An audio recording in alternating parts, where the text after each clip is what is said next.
It was supposed to be just another peaceful weekend camping trip. 6 of us. One fire. Deep in the forest, miles from the nearest town. As the fire crackled and the night grew colder, one of us said, "Let's tell the scariest thing that ever happened to us while camping." One by one, we shared stories, each more terrifying than the last. Some were real. Some were not so sure. But none of us slept that night. Here are those 6 stories, told around a dying fire in the heart of the woods. You're welcome to listen, but just remember, some things shouldn't be spoken out loud. They said the pines in Black Hollow Forest whispered to each other when no one was around. That's the kind of story you'd hear from old people in dying towns, where folklore is the only thing that outlives them. Elena never believed in that stuff. She was an engineer, grounded in facts, not feelings. So when her old college group suggested a camping trip deep in Black Hollow, she didn't flinch. She needed the break from the noise of the city, from the burnout, from everything. There were 4 of them: Elena, Marcus, Josh, and Priya. They hadn't seen each other since graduation. Jobs, cities, relationships, life pulled them apart. But for one long weekend, they were together again, carrying tents and beer into a part of the world where the signal died and the trees grew so tall you forgot the sky. Place gives me Blair Witch vibes, Josh muttered as they set up camp. Shut up, man, Priya laughed. But there was a flicker of something nervous in her eyes. The first night was nothing special. A fire, a bottle passed around. Stories they'd already heard 3 times before. But around 3 a.m., Elena woke up to something she couldn't explain. A whistle. Not a bird, not the wind, a man's whistle. 3 notes. Slow. Pause. Then again. She sat upright, ears straining in the pitch black. Her heart pounded in a way she didn't like. She waited for a laugh. For Josh to yell, "Gotcha!" Nothing. She unzipped the tent, her flashlight shaking slightly in her grip. The woods were motionless. Cold. Black. The whistle came again, but this time it wasn't far. Maybe 20 feet away. Still 3 notes. Same rhythm, but it wasn't moving closer. Just repeating. Elena ducked back inside. She told herself it was a weird echo. Maybe some strange acoustic quirk of the pines. By morning, she didn't mention it. Maybe she dreamt it. But that night, Marcus heard it too. He woke her with a hand on her shoulder. "Elena, wake up. Listen." She knew before she even opened her eyes. The whistle. 3 notes. Slow. Calm. Mocking. They both crept outside, waking Josh and Priya. "What the hell is that?" Josh whispered, the bottle of rum still in his hand. "No one's playing a joke?" Marcus asked. "I thought it was one of you."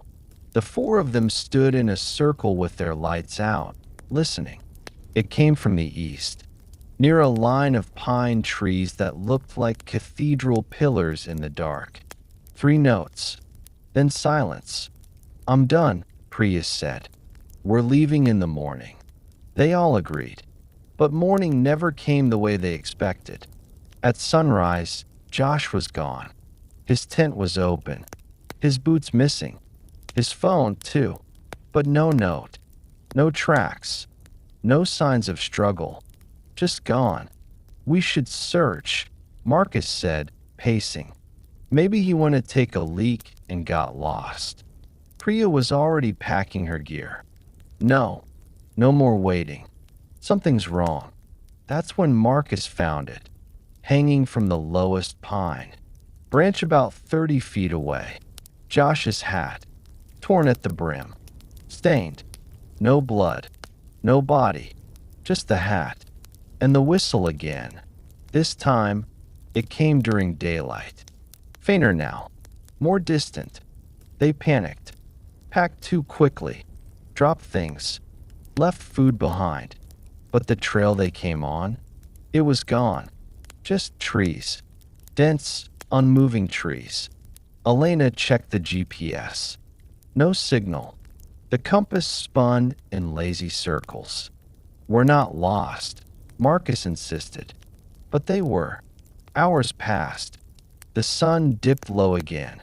And that night, they heard more than just whistling. They heard Josh's voice. Guys, over here, help. It was faint, like a whisper through the pines. Priya screamed. Marcus ran toward it. Elena held him back. That's not Josh. He looked at her, confused, angry. Elena, he's alive. You heard him, but her voice cracked when she said it. No, I didn't. That's not him. That's something using his voice. They didn't sleep. They sat in a terrified circle with their backs to each other.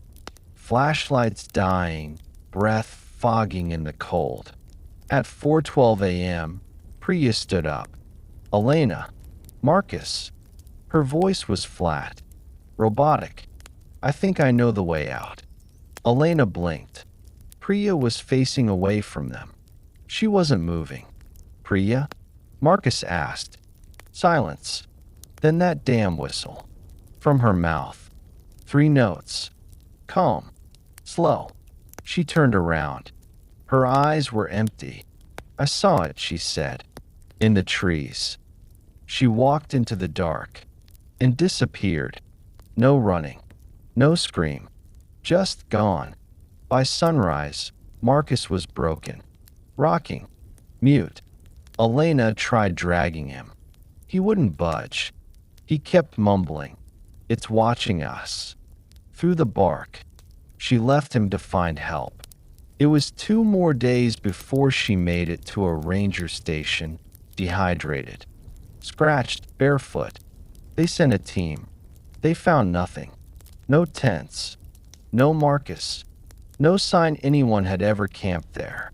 Just a torn hat, hanging on a pine branch. The ranger who pulled it down said something strange. These trees, he whispered, they're older than we are. They remember things. Sometimes they echo. Elena never went back. But sometimes, when she can't sleep, she swears she hears that whistle outside her. Apartment window, 3 notes. Slow. Familiar. Nobody warned them about Devil's Cradle. It sounded like a joke at first, just a creepy name for an old campground in Tennessee. It's just branding. Connor laughed when he booked it. Back in the day, it was a coal pit. Some PR person probably thought it sounded edgy. But locals didn't laugh when they heard the name. The woman at the gas station stopped smiling the second she saw the permit tag on their windshield. You camping out there? She asked slowly. Yeah, said Ava. Why? She stared for a long second, then bagged their chips without answering. They should have turned around, but they didn't. There were 5 of them. Ava, her boyfriend Connor, her cousin Ellie, and 2 friends from work, Malcolm and Jude. They were all in their late 20s, well off, bored. City kids looking for a break. Devil's Cradle was cheap and remote, and none of them were superstitious. The only warning sign was how quiet the forest was. No birds, no animals, just the wind and the occasional low crackle like distant firewood. But they set up camp, built a fire, drank beer, and laughed anyway. Until the smoke appeared. It was around 2:30 a.m. when Ellie noticed it first. Hey, do you guys smell that? Ava sniffed the air. Our fire. No, there's another one. She pointed into the trees. Sure enough, a thin white column of smoke was rising in the distance, maybe 200 yards away, just behind a ridge. They fell silent. I thought we were the only ones with a permit this weekend, Malcolm said. We are, Connor replied. Jude leaned forward. Maybe someone's camping illegally. They debated for a few minutes, whether to check it out or not. In the end, curiosity won. They grabbed a flashlight and walked toward the ridge, leaves crunching under their boots. As they got closer, something fell off. There was no glow of a fire, just smoke, thick, hanging in the trees like fog. And there was a smell, not burning wood, something sweeter, like incense or old herbs. It made Ava dizzy. Guys, she said quietly, we shouldn't be here. And that's when they heard it, chanting, low, inhuman, like dozens of voices humming beneath the earth. It was coming from the smoke. They turned back, ran down the ridge, stumbled into camp. Malcolm was panicking. That wasn't a campfire. That wasn't normal. Connor tried to stay calm. Maybe it's an old ceremony site. Locals doing rituals. Ava looked at him. In the middle of federal land? At 3 a.m.? No lights? No talking. No one slept that night. By dawn, the smoke was gone. So was Jude. His tent was zipped up from the inside. His backpack was there. His shoes were gone. But something else was inside his tent. A pile of ash, neatly shaped, like it had been poured in through the roof.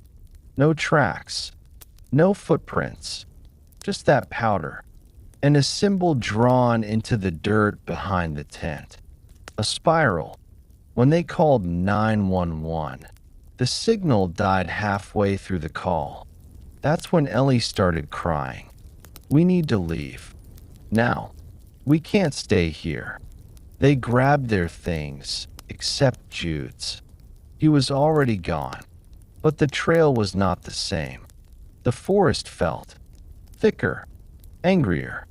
The path they came in on twisted the wrong direction. The trees leaned too close. By noon, they realized they were walking in circles. Then, at exactly 3 p.m., the smoke returned. Straight ahead. Connor froze. No. Hell no. We're not going near it. But Malcolm was already walking toward it. Like he was pulled. Elle. Ava shouted, running after him. But when she caught up, he turned and looked at her with eyes she didn't recognize. They're waiting, he whispered. I can hear them. They said I belong. Then he stepped into the smoke and vanished. He didn't scream, didn't run, just walked in and disappeared. Ava tried to follow, but Ellie tackled her to the ground. No, it wants us to follow. Don't follow the smoke. They crawled away, terrified, shaking, and as they turned one last time to look, the smoke formed a face, mouth open, eyes bleeding, whispering. That night, they built no fire. The temperature dropped to 3 degrees Celsius, but they didn't dare burn wood. They stayed in the dark, huddled together, listening. The smoke came again, but this time, it circled the camp. Like a predator. Ellie cried through most of the night.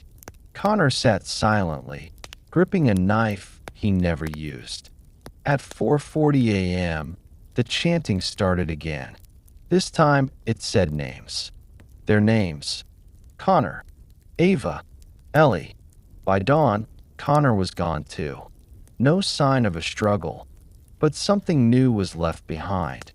A crude doll, made of twine and bone, laying where he had slept. Ellie was too far gone to speak. Ava packed their bags, dragged Ellie up, and they walked without a compass. Without a phone, without direction. She only knew one thing. Don't follow the smoke. They walked for what felt like days. Then they heard it. A truck engine. A real one. They ran. Screamed. The ranger found them both near the access road, covered in bruises, starving, dehydrated. Only Ava could talk. Ellie was catatonic. They told their story. The ranger didn't ask questions, just nodded slowly and said, "You went into Devil's Cradle, huh?" Ava asked what was out there. The ranger lit a cigarette. No one's supposed to camp there. Government shut it down in '93. Found a whole group of people, burned alive, all sitting in a circle. No fire pit, just ash, and a spiral. Then why did the permit website let us book it? He frowned. It doesn't. Hasn't been listed in over 20 years. Ava still sees smoke in her dreams. Sometimes she smells that sweet, cloying incense in random places, like an alley or a stairwell. Sometimes she hears the chanting. She doesn't follow. She never will. They were documenting the disappearance of another group when they vanished themselves. That's what the sheriff's report said. Dry, clinical, confused.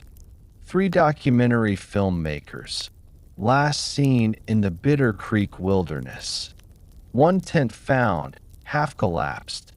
No gear, no blood, no signs of foul play, just a camera with half a battery and 73 minutes of footage. The film was never released to the public, but the sheriff's nephew, working night shift at the evidence room, made a copy, and for $100 in cash and a 6-pack of beer, he handed that copy to my brother. That's how I saw what happened to Amy, Rishi, and Dana. The footage starts clean. A van on a dirt road, windows down. Dana's driving, chewing sunflower seeds. Amy holds the camera steady from the passenger seat, narrating. Day 1.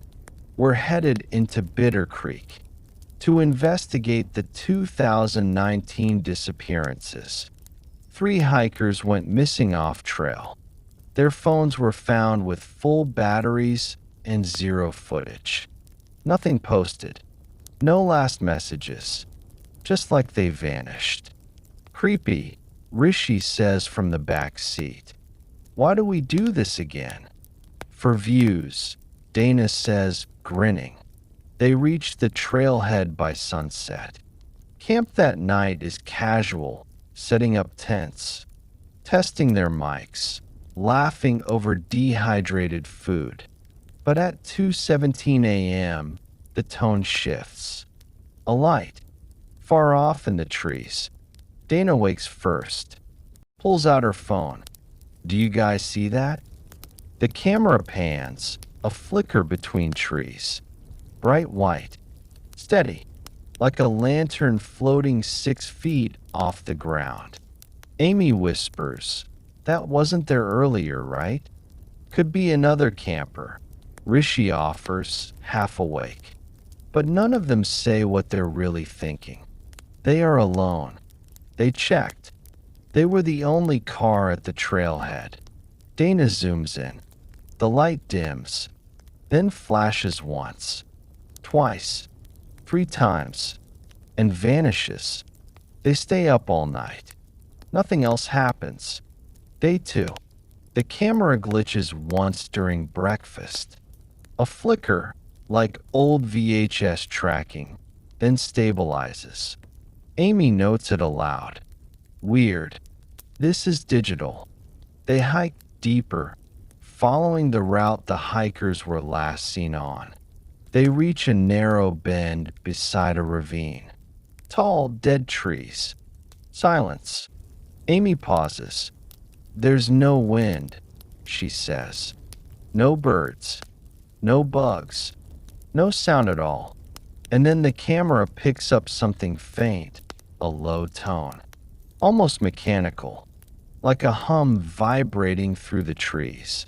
They look around, disoriented, and then their phones all buzz at once. No signal. They laugh nervously, thinking it's just the area. They keep going. Around 4 p.m., they stop to film interviews near a rock formation shaped like a spine. Dana jokes that it looks like a rib cage. The tone hums again, louder this time. The camera glitches a second time. Rishi throws up without warning. What the hell? Amy asks, rushing over. I don't know, he pants. Just nausea. Instant. They decide to head back, but the trail is gone. That's when they realize they've been walking in the wrong direction for hours. Trees that weren't there before. No sunlight. No compass readings. Amy panics. She checks her watch. It says 7:09 p.m. Rishi's says 4:46 p.m. Dana's 3:13 p.m. Their phones are frozen. Still no signal. Amy starts crying. Dana tries to call 911 anyway. The call connects. Just static. Then a voice. Not a dispatcher. Not a person. Just a voice whispering. Where are you going? That night, the lantern appears again. Closer. Hovering. Still. This time, it begins to drift sideways. Not walking, not flying. Just sliding. Amy films. Zooms in. There's no body. No person. Just the light. Then, one by one, their devices shut down. First Dana's phone. Then Rishi's mic. Then the external audio recorder. The camera keeps filming. Amy says something chilling. I don't think it wants to be recorded. Day 3. They are exhausted. Amy's face is bruised. Says she fell in her sleep. Dana has scratches down her back. Rishi's nose won't stop bleeding. They haven't eaten. Amy turns the camera to herself. Her voice cracks. Something is wrong with time here. We're stuck. We walk in circles. The air feels thick, like static. And at night, we hear people talking, laughing, but no one's there. She looks off screen, then whispers, I think something is copying us. Later footage shows them walking, but another group is seen behind the trees. Same clothes, same faces, but walking opposite.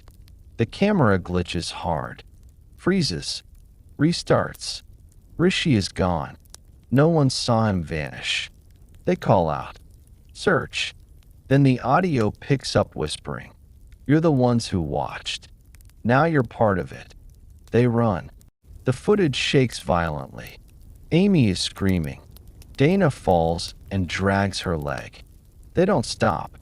Even when the light appears again, this time pulsing, like a heartbeat. Final 10 minutes of footage. Amy is filming herself, breathing hard, crying. Dana is curled against a tree, not speaking, not blinking. Amy whispers, we're not going to make it. This place isn't real. Or we're not real anymore. I can't tell. Behind her, the trees shift, like they're breathing, and the light moves in from the right side. Amy looks into the lens. If someone finds this, don't come here. Don't film it. Don't look for us. Just burn this. She puts the camera down, walks into the trees, never looks back. The last frame is static, then black. The police never found the camera crew. The tape was dismissed as a hoax, buried in unsolved case files. Bitter Creek was closed permanently, but sometimes hikers still report a floating light deep in the trees. And when their devices die and their voices vanish, no one ever hears from them again. We arrived at Pinewick on a quiet Friday afternoon. Only 2 other tents had been pitched. one near the lake and another, deep in the trees, marked Tint 3 in red paint on the front flap. Nobody saw who set it up. Must have arrived early, my girlfriend Cassie said, shrugging. We chose a spot near the trailhead, unpacked and relaxed. Everything seemed normal until night fell. That's when the noises began. Low shuffling, like someone pacing in gravel. I stepped out with a flashlight, scanning the tree line. No movement, but I heard it again, closer now. Crunch, drag, crunch, drag. Cassie stayed in the tent, clutching the zipper. I spotted footprints in the dirt. Bare, long. They stopped just outside our campfire ring. The next morning, the prints were gone, like wind or hands had swept them away. Saturday afternoon, we passed Tint 3 on the way to the lake. Still zipped. No sign of anyone. Out of curiosity, I called out, "Hey, you good in there?" No response. Cassie whispered, "That tint gives me the creeps." We joked about it later. Maybe a loner camper or someone high off their mind. But neither of us laughed that night, because at 1:36 a.m., someone knocked on our tent. Not lightly, for knocks. Slow, deliberate. I unzipped and pointed my flashlight out. Nothing, just silence and pine. I yelled, "Who's there?" Nothing. Cassie refused to sleep after that. I stayed up with a knife in hand. At sunrise, I walked straight to Tent 3. Zipped. Still. But now it reeked. Like rotten meat and wet fur. I circled it. No shadows inside. I called out again. Nothing. But this time, a voice answered. Muffled. Childlike. "You can't leave now." I froze. Then it laughed. Slow. Raspy wrong. I backed away. By the time I got Cassie and returned with the ranger, Tint 3 was gone. No footprints. No smell. Just flat pine needles where it once stood. The ranger looked pale. "You're lucky." I asked, what the hell was in there? He said nothing, but after a pause, he muttered, "Don't engage with the quiet tents." We left immediately. Weeks later, I looked up Pinewick online. A Reddit thread popped up. "Anyone ever see Tent 3? Smells awful. No one inside. Someone always knocks at night." Another user replied, "My brother went missing from that campground in 2019. All we found was a flattened patch of pine needles and a tent stake shaped like a tooth." I haven't camped since, but sometimes at night, when everything's quiet, I hear 4 knocks at the door. Slow, deliberate, always at 1:36 a.m., and I never answer. The ranger warned me before I hiked in. "Bring your own firewood," he said. "Don't collect it here." I laughed it off. It sounded like superstition, some forest preservation thing. But I forgot to pack extra. By nightfall, my fire was dying and the cold crept in fast. So I wandered out. The woods around Timberjaw were dense, silent. I found a pile of old branches not far from camp, dry, stacked oddly in a perfect pyramid. Almost too perfect. Still, I was freezing. I carried the wood back and lit it. The fire roared back to life. Warmth spread fast. And then came the screaming.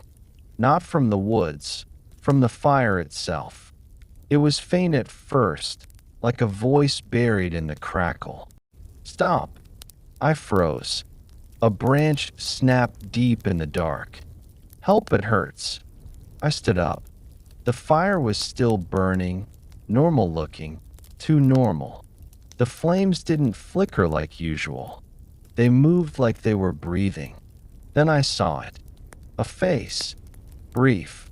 Twisting inside the fire, mouth open in agony. I kicked dirt on the flames.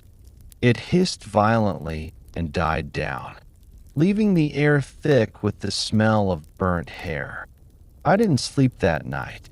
The next morning, I went back to where I found the wood. It was gone, but something else was there now. A pair of boots, old, charred, lying neatly on the forest floor. I backed away. Then I heard breathing behind me. Slow, raspy. I turned. Nothing. When I got back to camp, my tent had been unzipped. Inside was a piece of firewood, but it was wet, sticky, and wrapped in cloth. A shirt sleeve, with something inside. I unwrapped it. A molar. Human. Still bleeding. I ran. Didn't pack. Didn't look back. Made it to the trailhead in 3 hours. I found the ranger sitting on the porch, sipping coffee. He didn't look surprised. "You burned it, didn't you?" he asked. What the hell was that? I snapped. He just sighed. "That's why we tell people not to collect wood here. Some of it ain't from trees." He stood, walked inside, and came back with a small wooden box. Inside were teeth. Dozens of them. Burned. Cracked. Blackened. "Fire remembers pain," he said. "And sometimes it screams it back."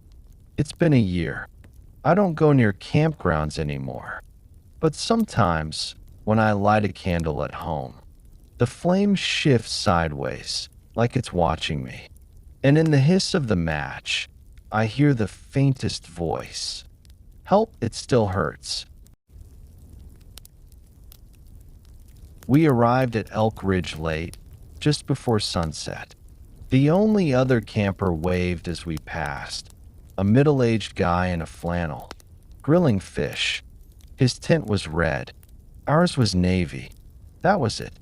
Just the two of us and him. Or so we thought. By morning, there was a third tent. Tan. Large. Ugly. Set up across the creek, maybe 50 feet from ours. Cassie and I looked at each other, confused. "I didn't hear anyone arrive last night, did you?" I asked. She shook her head. "No car. No voices. Nothing." We called out toward it. No answer. The flap was zipped shut. Maybe someone showed up late, hiked in. That happens, right? Still, something about it felt wrong. Like it didn't belong to this world. Like it had appeared rather than arrived. By afternoon, the other camper, the guy in the red tent, was gone. Not just his gear. His tent, too. No flattened grass. No ashes. No tire tracks. Like he'd been erased. Only the third tent remained. Still zipped. Still silent. We debated leaving, but curiosity is a disease. Around dusk, I crossed the creek and approached it. "Hello," I called. No reply. I placed a hand on the fabric. It was ice cold. The temperature had dropped around it. Then, something moved inside. A shift, like weight sliding across a tarp. I backed up fast.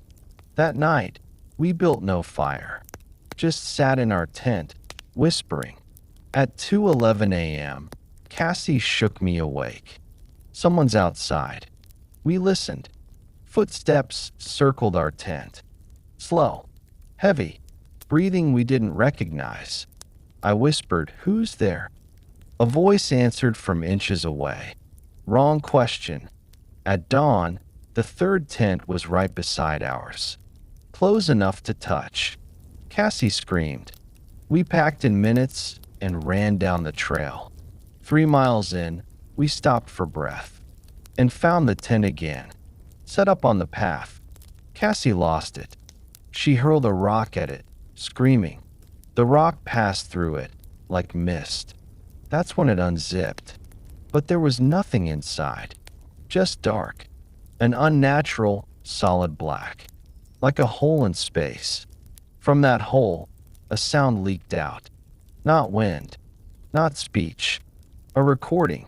Cassie's voice, crying from the night before. Someone's outside. Then mine. Who's there? Then the other voice again. Wrong question. We ran. We didn't stop. We never found our car. Just trees. And the tent. Always the tent. Now, I sleep in hotels. Never outdoors. Never near canvas. But every so often, I wake to a whisper from the corner of the room. Wrong question. And in the shadows, I see the shape of a tent, unzipping itself.